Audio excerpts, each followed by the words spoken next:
Well, hello lovely humans, welcome back to my channel. This week's video we are going to be doing the second half of a video that you saw either last week or a couple weeks ago, and that is 40 tips for a flawless ceremony. We covered the first 20 in the previous video, and now we're going to be picking up where we left off. So if you have not seen that video already, I'm going to link it right here for you to check out because it's a lot to cover. Even though it's like only 20, maybe 30 minutes if you're going a non-denominational route, there's a lot of tips to pack into a very short time frame. All right, let's see where we left off. Tip number 21. This is one of my favorites. Okay, so let's say you've got the gown, right? You've got the bouquet, you've got a train, you got it all going on. What happens when you get to the top of the aisle? Like when you get to the end, you've been passed off and now you're like, wait a minute, what?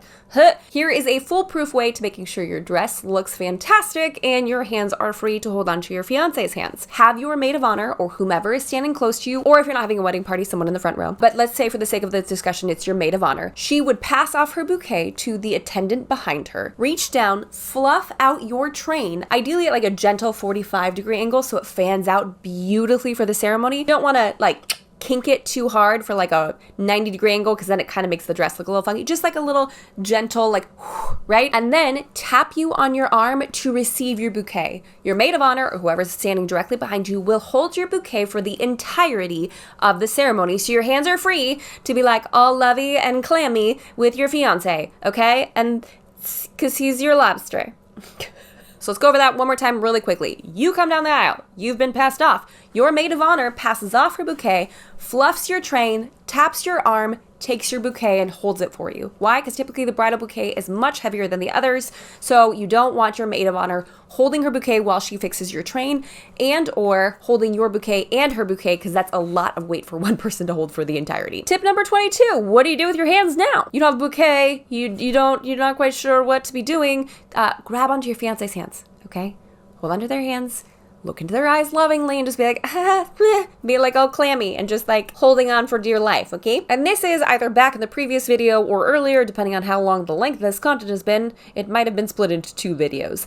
This is where when we alluded to the unplug ceremony, but something fun a little bit later, would come into play. It's called the social media minute, or you can call a photo moment, or whatever you want to label it. But that is a moment where you have your officiant tell everyone in the crowd, like, get out your phones, get out your cameras, go crazy. We're going to have them kiss. We're going to have them stand together. We're going to have them do some silly poses. And you take a full minute of just photo, and everyone gets their phones out and they all think it's really silly. The real icing on the cake here, though, is if, and I do highly encourage this, if your officiant takes a photo. Here's what I mean by that. You're going to want it horizontal like this. And ideally, selfie mode, okay? So then the officiant can take a photo of himself, you guys, and everyone behind you. It is a fun photo, it's a silly photo, but it's a photo that you will never forget.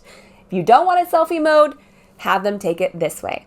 Have them take it this way, just so you can see your entire ceremony from an angle that's typically not really captured from your photographer, because that'd be really weird, right? Oftentimes they don't come on the backside of the altar to photograph that way. And then a fun little tidbit that I've only seen happen like once or twice at a wedding is the officiant brought an Instax camera with him and had the bride and groom take a photo of each other with like the immediate Polaroid Instax camera. So they had a photo of what their spouse looked like on their wedding day that they could hold in their hands forever and ever, amen. How freaking cute is that? Like with the people standing by, like this is their view on their wedding day. They took that photo and it was immediately printed up as something tangible for them to hold on to. You can of course do a digital version of that, but there's something about the printed version that just makes my heart swell a little, especially if it's an Instax and it's just like grainy and not perfect. But a digital copy probably is a little bit smarter. It's up to you. Tip number 24, if you are having readings, you do need to practice them. And I don't necessarily mean have the person practice through reading the entire thing at your rehearsal, but more so how they get to the mic. Is the mic behind the wedding party? Does the wedding party need to move so they'll be seen? Is it corded? Is it cordless? How is this going to work and function instead of like, oh, hi, sorry, excuse me, I gotta read something. Could you move, please? I just scoot on out of the, thank you. Just a smooth, seamless, let's say the mic is behind the bridesmaids and they just scoot on off to the side so whoever's doing the reading can just be there, prepared, ready to go. If you are working with a professional DJ, they ideally should go to the person that's doing the reading and walk them through where the microphone is and any sort of details they need to convey to them. If not, that will fall on you as the couple or on your wedding coordinator to convey that information. Tip number 25, your vows. Now, like I stated previously, I've done a whole video on how to have the perfect wedding ceremony, and vows are a big part of that, whether you are going off of scripted vows and repeating them or writing your own. This is where that moment happens, right? And I mentioned this in this video, and I'm going to mention it again here. If you are nervous about writing your vows, I highly recommend checking out this new service that I just found called Provenance. I'm going to go ahead and leave the word on the screen here, Provenance. For you to check out. They have a vow builder that prompts you with questions and helps you and your fiance to write evenly timed vows, so one person isn't waxing poetic for 45 minutes and the other person says 3 things. So if you are interested in checking them out, we have heard incredible things about them. I'm going to go ahead and link them right here. Ceremony tip number 26, regardless of whether you are repeating traditional vows or writing your own with a cool nifty tool like Provenance or on your own, people are going to want to hear them. They're going to want to be able to hear the exchanging of vows, especially if you wrote them yourselves. Like, that is such a sweet moment to allow people into this part of your love story. Make sure they can actually hear it. Here are ways that you can do that.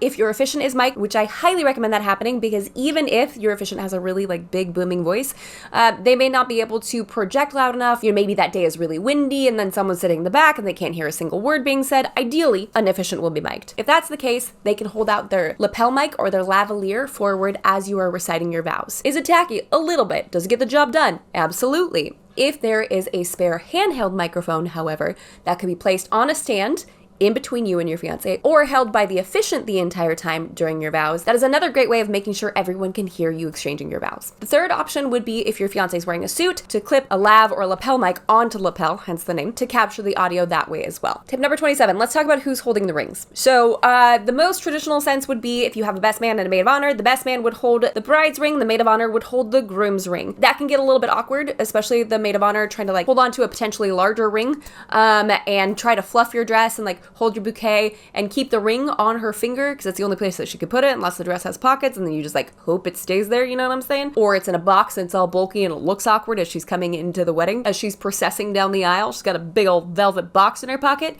Nah. Ideally, if you have a best man in this scenario, you want that person to be holding onto both of the rings, in my opinion. Now, other people still like the separation of it. They find it really sweet. They turn to their best person and they're like, hey, give me the ring. And they exchange them. Okay. Tip number 28, how are the rings brought in? Are they in a pocket? Are they in a box? Are they with a small child? For the love of all that's holy, please do not leave your rings with a small child. We have had a child lose a groom's ring before, right as the ceremony started.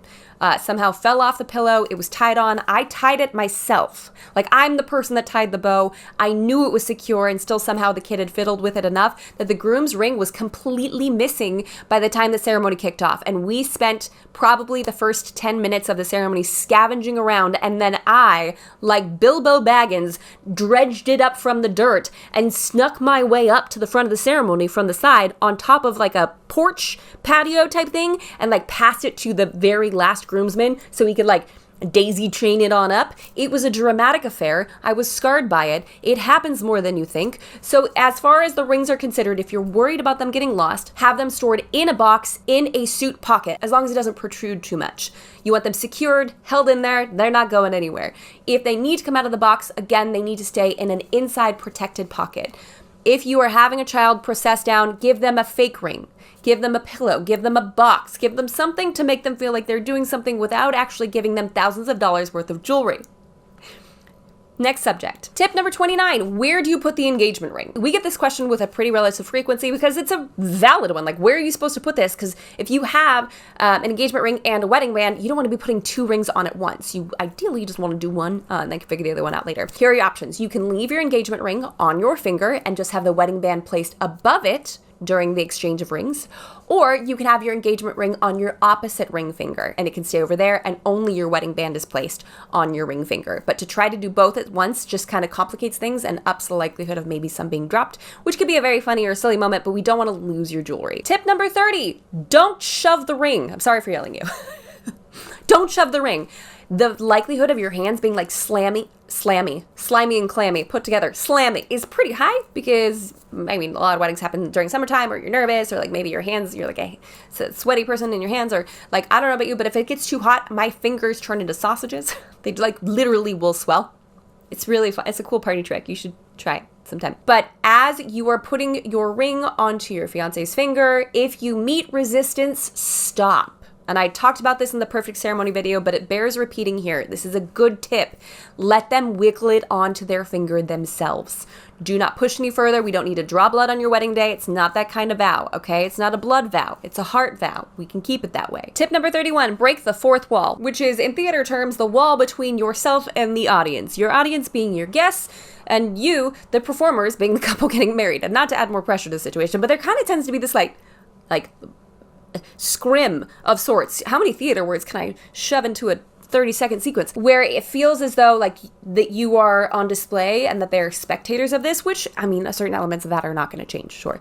But if you can, look at them, laugh with them, engage with them, turn your eyes to peek at them and like wave at people. Not only is it a great way of acknowledging your audience and helping you maybe to feel a little bit more grounded, to be like, they're real people, I'm not on display, these are my humans, it's all good, but also helps them to feel involved as well. Tip number 32, consider doing a unity ceremony. So some sort of unification part of your event where it like brings the two of you together. I do have an upcoming video of some of my favorite unity ceremonies, so keep an eye out for that. This is where you'd put that. But the reason I'm bringing it up here specifically is because you might want to practice and or walk through what you're doing with your fiance and with your officiant, because you don't want to get up there and be like, I don't know what we're doing. Like, I don't know how to get there. I don't know how to walk there. Is there a table? Are you doing the wine and the box or the sand or the whatever? Again, keep an eye out for the video, including all of my top favorite unity ideas, but make sure you practice and you're aware of what you should be doing. I mean, like, not practice, like you don't need to practice planting a tree if that's what you're doing, but like just communicating it effectively with your officiant to make sure it's handled correctly during your ceremony. Tip number 33, if you are having a unification part of your ceremony, please play music, please. It's really awkward if you don't. So if your DJ doesn't happen to know that you're doing this, notify them.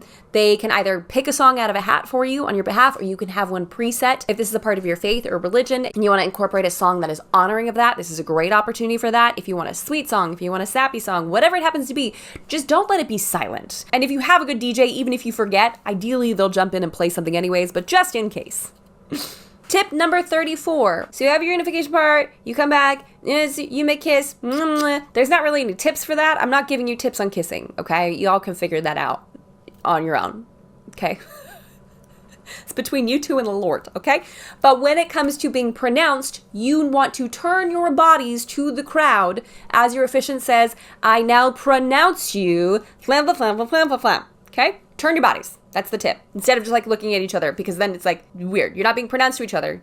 You're being pronounced to the people. Tip number 35, once you've been pronounced, do not forget to grab your bouquet. Okay? Get it from your maid of honor, the person standing next to you, whomever it happens to be. Could be someone in the front aisle if they're the one that left your train. Be sure to retrieve your bouquet back from them. Also, pantomime this. As you are practicing, as you are going through your rehearsal, practice passing this off, because practice makes perfect, and you play how you practice. How many sports cliches can we cram into this 30 seconds? I don't know. But make sure you are miming this, so when it comes to your big day, ideally between you and the person you're practicing this with, one of you will remember to pass the bouquet back off, because you're going to want to hold that as you walk back down. It's kind of sweet. But if you forget, it's not that big of a deal. Like, don't like go back for it. Just keep going. Okay, just surge ahead. Tip number 36 might arguably be one of my favorite ceremony tips of all time, and that is, as you are walking down the aisle, you're done, you're hitched, fun music is playing, everyone's like, ah, so cute. Stop halfway down the aisle and kiss again. It's so cute. It is so cute, because most likely the crowd is like standing and cheering, or some people are standing and you see the wedding party and they're like, yeah!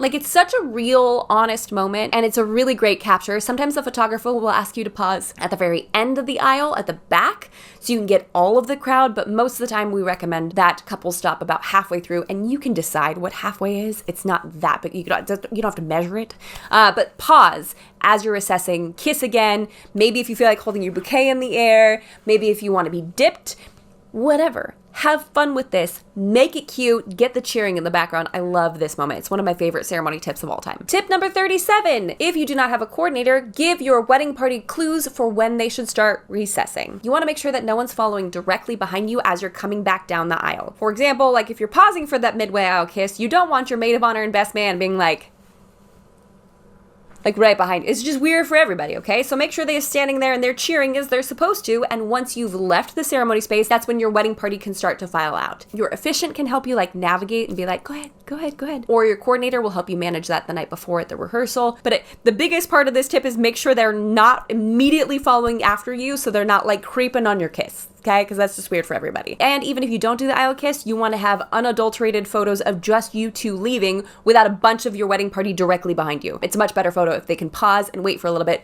Much like when we had them come in, we want to make sure the spacing's pretty good. You want to make sure the spacing's pretty good leaving as well. We're almost there, folks. Tip number 38 out of 40. How did we get here? Hang in there, we're so close. Make sure you give your officiant directions to give to your guests. If they are going to a cocktail hour space, have your officiant, before everyone else leaves, say, ladies and gentlemen, please find refreshments and drinks out in the lobby or on the patio. And tip number 39, make sure they immediately follow that up with immediate family or extended family. Please stay here for family photos, because if those suckers take off, they're really hard to find. Like all of a sudden, all of your aunts have disappeared. It's ideal because they are all already in the same space to keep them there. So the officiant makes 2 announcements. This tip is twofold. It's 2 tips. Everyone, go find food. Unless your immediate family, stay here. And you can choose immediate family or extended family, but make sure your officiant communicates that. And last but not least, tip number 40, receiving line versus hiding out.